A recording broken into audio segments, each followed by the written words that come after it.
Je vous disais, au fond, nous serions un État laïque parce que très souvent, malheureusement, regardez même dans la disposition de la Constitution. Mon ami Moustapha, juriste par excellence, me disait au fond qu'une des dispositions de la Constitution dit que le président de la République, il prête serment devant Dieu. C'est une contradiction. Parce que quand vous dites que vous êtes dans un État laïque, un État donc qui est au-dessus de la religion, le chef de l'État ne devrait pas avoir à prêter serment devant Dieu, mais simplement devant la nation. C'est pourquoi je vous dis très souvent que cette notion de laïcité-là, dans l'existence pratique et matérielle des hommes, très souvent elle est dévoyée, elle est véritablement dévoyée et de son sens originel et de sa signification première. Donc la laïcité n'est pas forcément l'expression libre de l'appartenance religieuse, confessionnelle.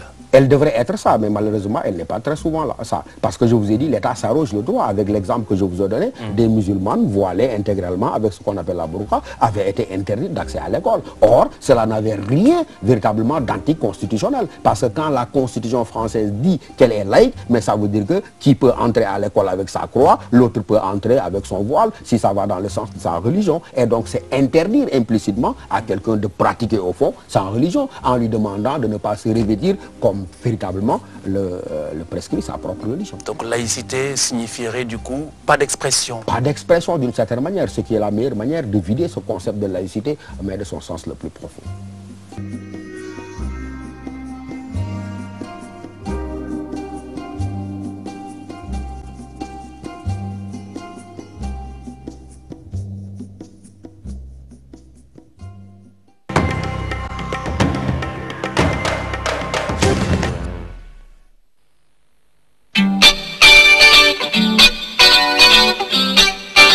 Cela n'a rien d'étonnant de tout savoir sur l'actualité avant même de prendre son café.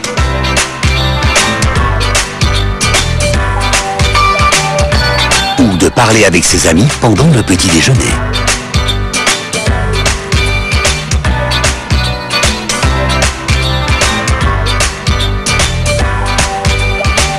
Cela n'a rien d'étonnant de recevoir un petit coup de main quand on en a vraiment besoin.